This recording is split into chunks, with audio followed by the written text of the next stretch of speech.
नमस्कार, अग्निपथ देख रहे हैं आप। अग्निपथ में आज बात करेंगे 24 का रण 80 के समीकरण। यूपी में 80 सीटों पर लोकसभा चुनाव की जमावट तेज है। पहले फेज का नामांकन आज से शुरू हो गया।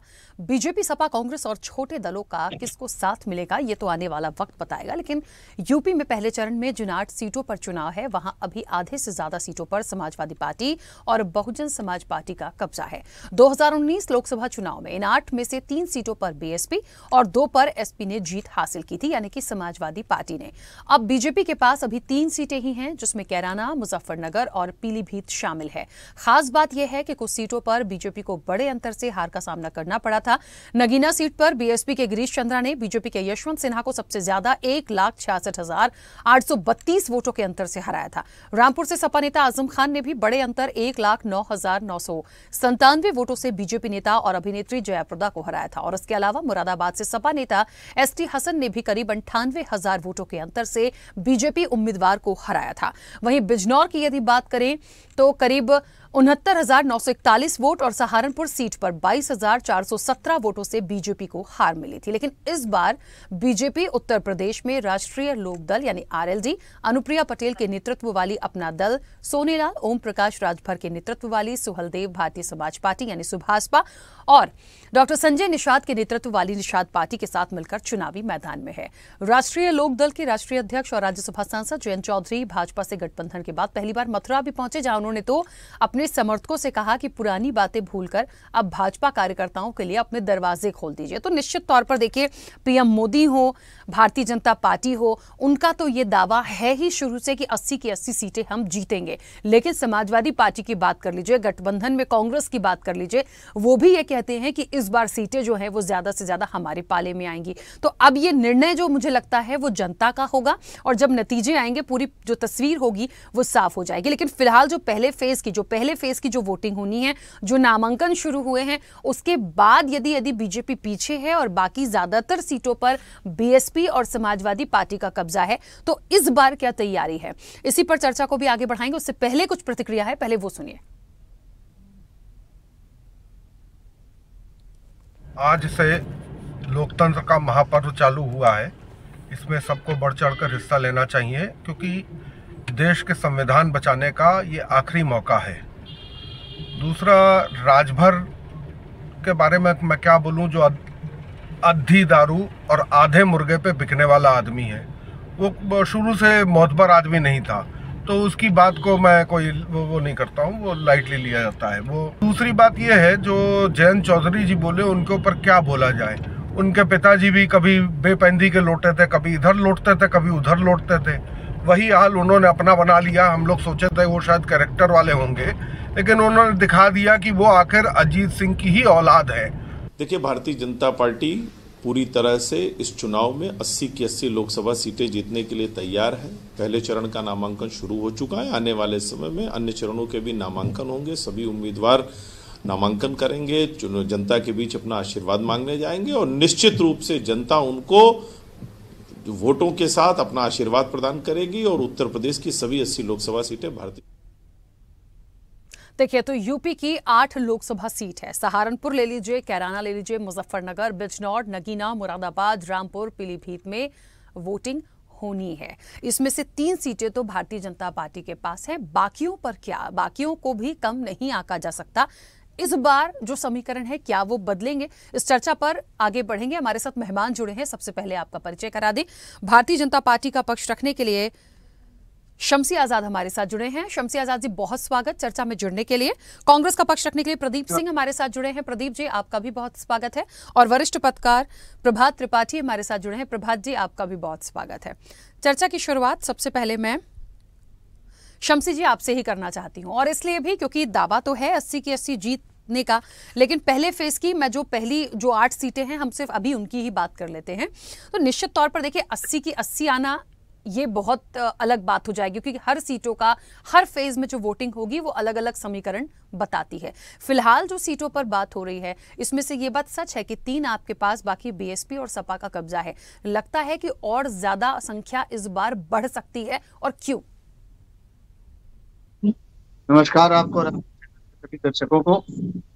देखिए, भारतीय जनता पार्टी अपनी सीटों का लक्ष्य लेकर जो चली है तो कोई हवाई बात नहीं है। 2022 से भारतीय जनता पार्टी ने इस पे काम करना शुरू किया है।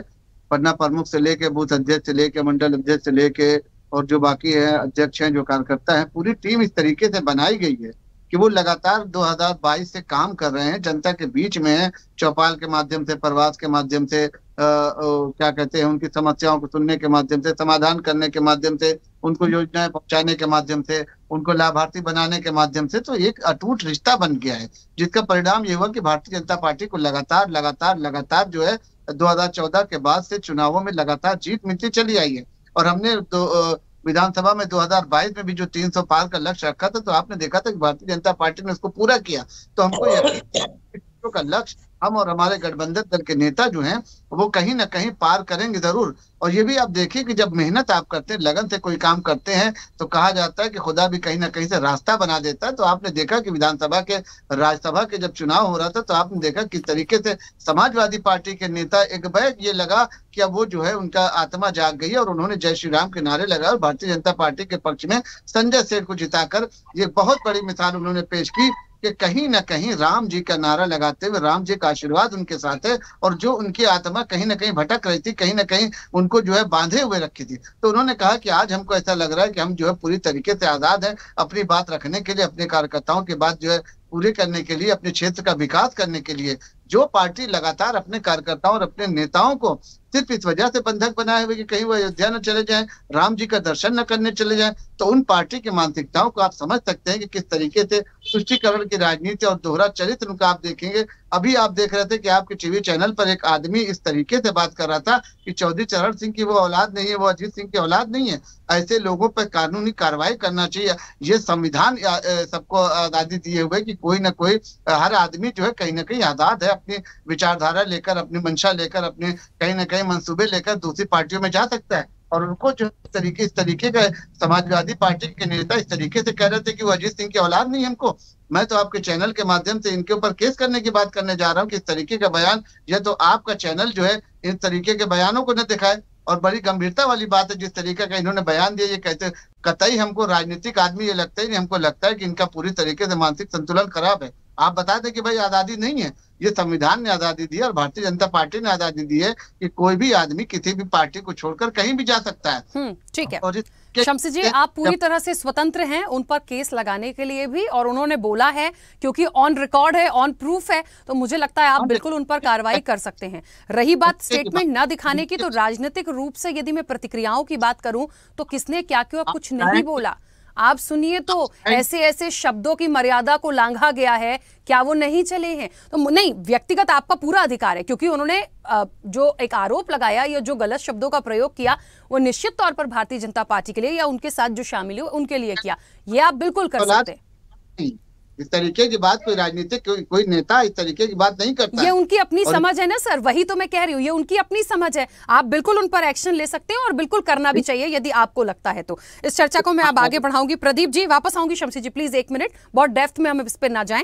प्रदीप जी, स्टेटमेंट्स किसने क्या दिए वो अलग बात है, मैं तो सीटों के आकलन पे बात कर रही हूं, क्योंकि समाजवादी पार्टी और कांग्रेस भी गठबंधन में है। तो क्या लग रहा है कितनी ज्यादा, 3 तो बीजेपी के पास है, तो क्या वो 3 भी लगता है आपको छीन पाएंगे या फिर कहीं ना कहीं से नुकसान हो सकता है इस बार?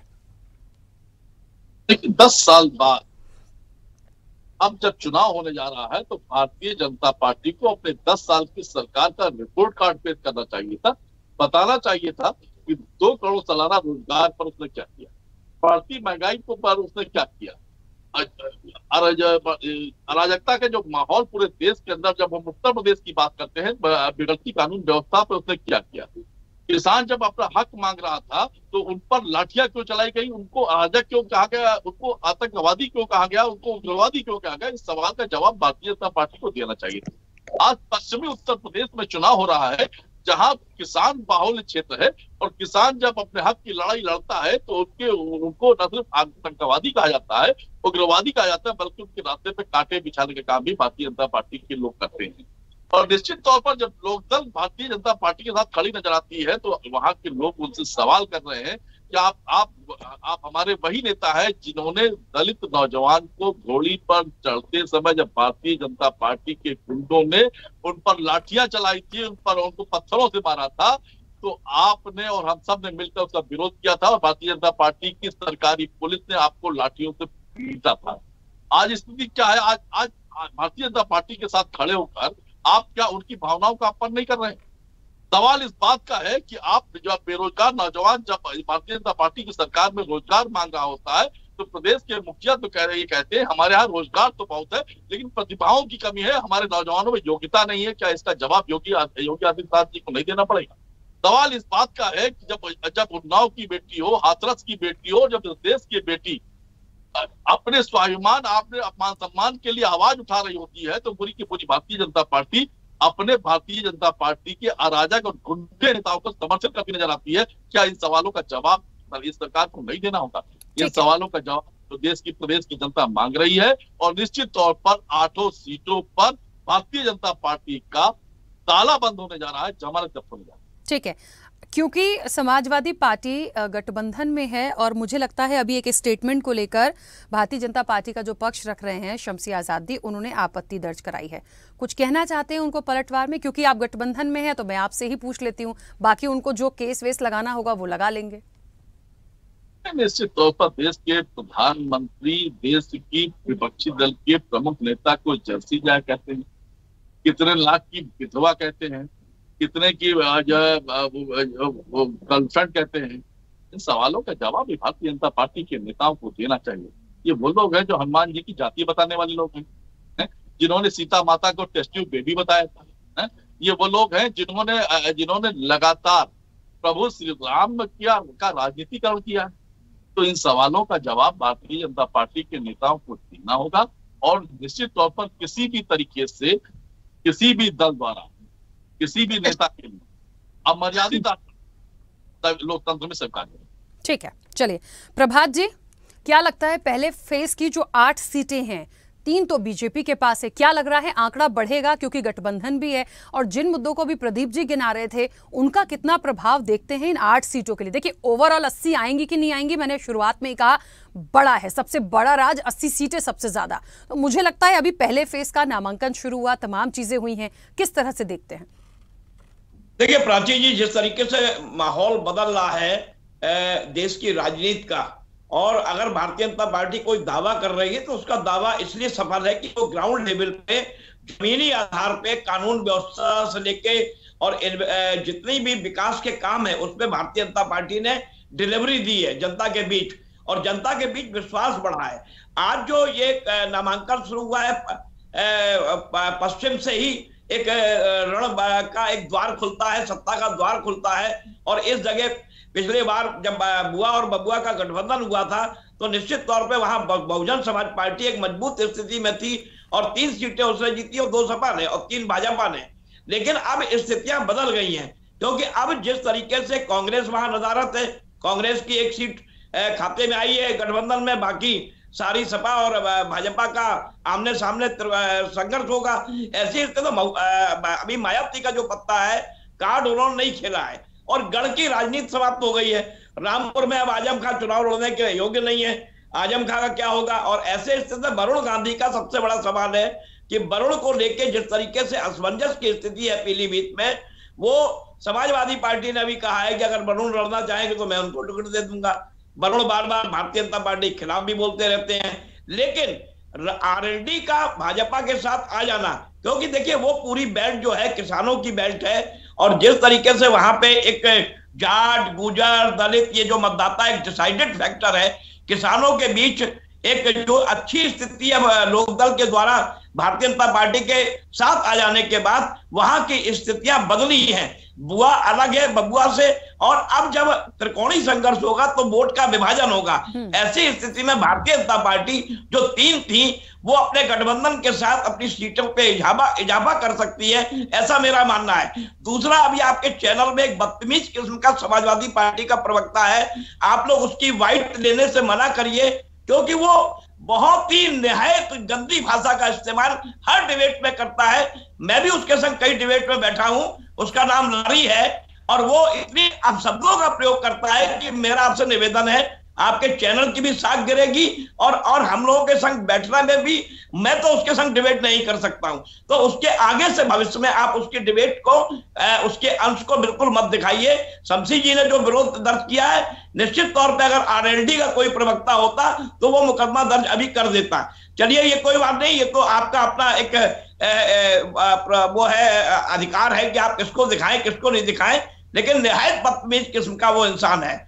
मैं ये कहना चाहूंगा कि जो ये चुनाव का जो सीटों का जो एक रण आज से शुरू हो गया है, निश्चित तौर पे 19 अप्रैल को मतदान होगा, लेकिन सारे राजनीतिक दल वहां अपनी पूरी ताकत झोंके हुए हैं, चाहे वो कैराना हो, चाहे वो बिजनौर की सीट हो, चाहे मुजफ्फरनगर की हो। संजीव बलियान फिर एक बार हैट्रिक लगाने की दहलीज पे खड़े हुए हैं। और जिस तरीके से आरएलडी के जयंत चौधरी का भाजपा के साथ आ जाना, देखिए राजनीति में आरोप लगाइए, आरोप प्रत्यारोप लगाइए, लेकिन शब्दों का चयन अच्छा होना चाहिए। कौन कहां जा रहा है, कौन कहां आ रहा है, ये चुनाव जब आता है तो ये आना जाना लगा रहता है। इसके मतलब ये नहीं कि आप विवेक खो दीजिए, राजनीति में विवेक नहीं, आदमी को खोना चाहिए, एक अच्छी भाषा का मर्यादा का पालन करना चाहिए। यही चुनाव का एक लोकतंत्र का एक महापर्व है। तो महापर्व की डुगडुगी बच चुकी है, पहले चरण की शुरुआत हो गई है, नामांकन भरे जाएंगे, होली के बाद तक नामांकन चलेंगे, उसका जांच होगी, फिर 19 तारीख को पहला फेज का चुनाव होगा। तो अब ये इस तरीके के बयान की कोई जगह नहीं है। अब जनता और मतदाता के दरवाजे तक जो है पूरा मामला पहुंच गया है। अब उसको निर्णय लेना है कि किस पार्टी ने उसके हित में काम किया, किस पार्टी ने नहीं किया। आरोप प्रत्यारोप लगेंगे, लेकिन मैं ये कहना चाहूंगा कि भारतीय जनता पार्टी अपने सहयोगी दलों के साथ इन सीटों पे एक अच्छा प्रदर्शन करती हुई दिखाई दे रही है। ठीक है प्रभा जी, एक छोटी सी बात मैं कहना चाहती हूँ, शब्दों की मर्यादा और किस चीज को कैसे दिखाना है, क्या चीज कैसे जाएगी, मुझे लगता है ये गाइडलाइंस चुनाव आयोग ने भी अपनी प्रेस कॉन्फ्रेंस जब उन्होंने अभी की थी, मुझे लगता है सबके लिए ये दी हुई है। यदि उसका उल्लंघन है तो मुझे लगता है उनको खुद सजा मिल जाएगी, और यदि बीजेपी स्टैंड लेना चाहती है तो बिल्कुल ले। लेकिन एक बात प्रदीप जी ने भी बोली कि क्या कभी भी सत्ता पक्ष की तरफ से स्टेटमेंट्स नहीं आए। मतलब मैं और आप तो चलिए एक जर्नलिस्ट हैं, हमने इस देश में किस किस तरह के शब्दों का इस्तेमाल देखा है, क्या उनको किसी ने नहीं दिखाया? क्या उनको कभी बोला? देखिए मैं दोनों तरफ से कह रहा हूं। हाँ। हो सकता है ये बाइट आपके रिपोर्टर ने भेजी हो, नहीं देख पाया और चैनल बाइट चल गई, लेकिन जिस तरीके से ये लारी जी हर उसमें मर्यादा का उल्लंघन करते हैं, मैं ये कहना चाहता हूं कि बात यहां भाजपा, सपा और कांग्रेस की नहीं है।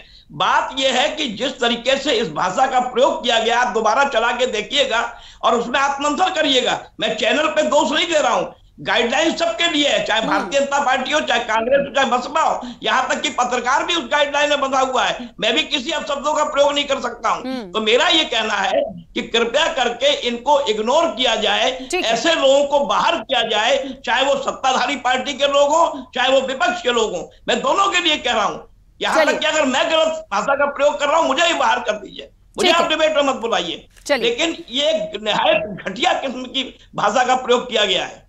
ठीक है शमसी जी कुछ कहना चाह रहे थे, बोलिए।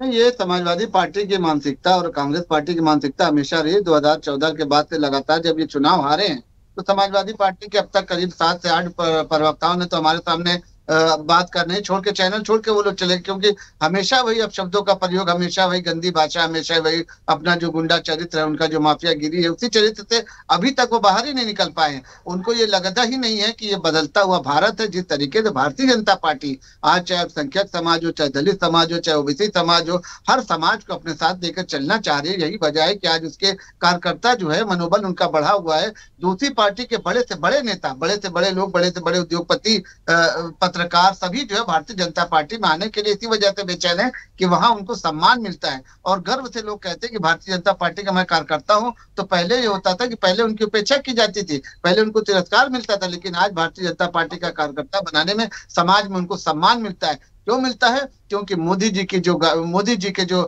वचन है, मोदी जी ने जो बात की है, उस बात को लगातार मोदी जी निभाते चले आ रहे हैं। और उत्तर प्रदेश में जिस तरीके से योगी जी ने, अभी आप देखें कि बदायूं का जो केस हुआ उसमें किस तरीके से तुरंत कार्रवाई करते हुए उन्होंने एक हत्यारे को किस तरीके से सजा दी है। ये नजीर है, ये मिसाल है, ताकि दोबारा आने वाला कोई भी आदमी, कोई भी अपराधी हिम्मत न जुटा सके कि वो केस चलेगा और न्यायालय में जाएगा, 10 साल लगेगा, 5 साल लगेगा, जमानत पे छूट जाएंगे और गुंडागर्दी हम करते रहेंगे। इस तरीके के हालात अगर बनेंगे तो फौरन ही पुलिस को इस तरीके की कार्रवाई करना चाहिए, ताकि जिस तरीके से योगी जी ने उत्तर प्रदेश में माफियाओं को या तो जेल के अंदर डाला है, या बहुत से माफियाओं का इनकाउंटर किया है, या खुद माफिया ने जो है उत्तर प्रदेश छोड़ने का काम किया है, जिस वजह से आज कम से कम ये कि उत्तर प्रदेश में बड़ी संख्या में लोग पैसा लगाने के लिए तैयार है। इन्वेस्टर यहाँ लगातार आने के लिए तैयार है, विदेशों से भी लोग आने के लिए तैयार है, क्योंकि पैसा जब कोई लगाता है तो ये सबसे पहले आपको लगता है कि ये सारी बातें जो आप कह रहे हैं, इन सारी बातों का लेना देना है उन 8 सीटों से? ये सारी बातें ध्यान में रख के जो मतदाता होगा वो वोट करेगा, क्योंकि बड़ा चुनाव है। मैं समझती हूँ छोटी छोटी सी बात आती है नोटिस में। मैं यही बताना चाह रहा हूँ कि 24 का चुनाव जो है वो राष्ट्र पर आधारित है, देश पर आधारित है। ये क्षेत्रीय चुनाव नहीं है कि यहाँ पर छोटी छोटी पार्टियों को मौका दिया जाएगा कि आप सरकार बना ले, आप सरकार बना ले। सरकार बनाने के लिए इस वक्त सिर्फ जो है भारतीय जनता पार्टी पर जनता विश्वास करे, क्योंकि 2 बार कर चुकी है और तीसरी बार भी विश्वास करके भारतीय जनता पार्टी को लोग वोट देना चाह रहे हैं और चाहते हैं कि मोदी जी के जैसा चेहरा। आज विपक्ष के पास न तो उनका गठबंधन मौजूद है, न उनका नेता मौजूद है। आप पूछ लीजिए विपक्ष में कि भाई अगर वो कहीं से प्रधानमंत्री का चेहरा अगर उनको दिखाना हो तो किसको दिखाएंगे? तो कहीं पर ममता बनर्जी दिखेंगे, कहीं पर शरद पवार दिखेंगे, कहीं पर जो है लालू प्रसाद यादव दिखेंगे, कहीं पर अखिलेश यादव दिखेंगे। तो इस तरीके के 18 इनके पास 28 इनके प्रधानमंत्री हैं, लेकिन बनना तो एक है ना। जिस तरीके से एनडीए का प्रधानमंत्री है नरेंद्र मोदी, जिसको कि सारे उनके गठबंधन दल के नेता चाहते हैं कि तीसरी बार मोदी सरकार बने और उनको समर्थन दे रहे हैं लगातार। जिस तरीके से इनके यहाँ फुटबॉल चल रही है कि जिस तरीके समाजवादी पार्टी ने कांग्रेस को वो सीटें दी है कि जो 1984 के पहले कांग्रेस पार्टी कभी जीता करती थी, आज उस पर कांग्रेस का प्रत्याशी लड़ने को नहीं तैयार है। असमंजस की स्थिति में कांग्रेस पार्टी है इस वक्त कि वहां पर प्रत्याशी जी बीच में रोक रही। प्रदीप जी अपनी बात रखिएगा जल्दी से। आप देखिए भारतीय जनता पार्टी के प्रवक्ता किस तरह की बात कर रहे हैं। आप आज मैंने कहा कि 10 साल का report card Bharatiya Janata party को देना चाहिए। 1 लाख बोले क्या? दवाई, किसान, शिक्षा, इस पर बात हुई क्या? ये 5 आपने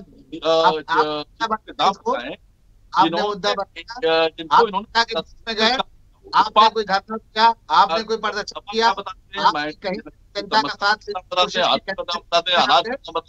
जिसको इन 10 सालों में इन्होंने काम किया। नंबर 1 बात कर रहे थे, कानून कार्यकाल में जेल में गुंडे अपना बर्थडे मनाते हुए वीडियो वायरल करते हैं। इनकी ही कार्यकाल में प्रदेश के मुखिया ने सदन के अंदर कार्रवाई के दौरान ये कहा कि एक पाउडर बरामद हुआ है जिससे पूरी विधानसभा ब्लास्ट हो जाती। आज तक उसकी विवेचना आगे नहीं बढ़ी गई और आरोपी पकड़े नहीं गए।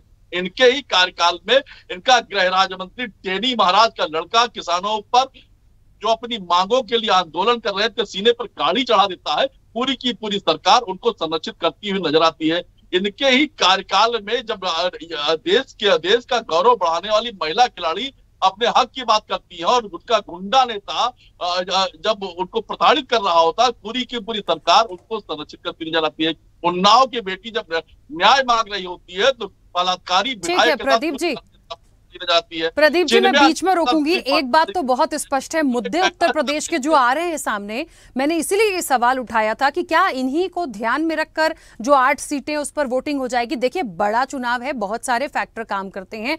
यहाँ के समीकरण इन सीटों के क्या हैं वो बात बिल्कुल अलग है। खैर समय हो गया। आप सभी का बहुत शुक्रिया इस चर्चा में जुड़ने के लिए। निश्चित तौर पर देखिए 24 का रण है, 80 के समीकरण है। 80 की 80 कैसे आएगी इसके लिए बड़े मंथन की जरूरत है, और वो इसलिए भी क्योंकि बड़ा राज्य है उत्तर प्रदेश और यहीं से ही कहते हैं ना कि एक रास्ता निकल कर जाता है सत्ता तक। तो निश्चित तौर पर अभी जो नामांकन शुरू हुए हैं, फर्स्ट फेज की जो वोटिंग होनी है उसके लिए जो सीट है वो सिर्फ बीजेपी के पास 3 है, गठबंधन में सपा और कांग्रेस है। तो कितना ये चुनौती एक दूसरे को दे पा रहे हैं ये मुझे लगता है सब नतीजों में साफ हो जाएगा। चर्चा में इतना ही। बने रहिए स्वदेश न्यूज के साथ। सबसे पहले देश।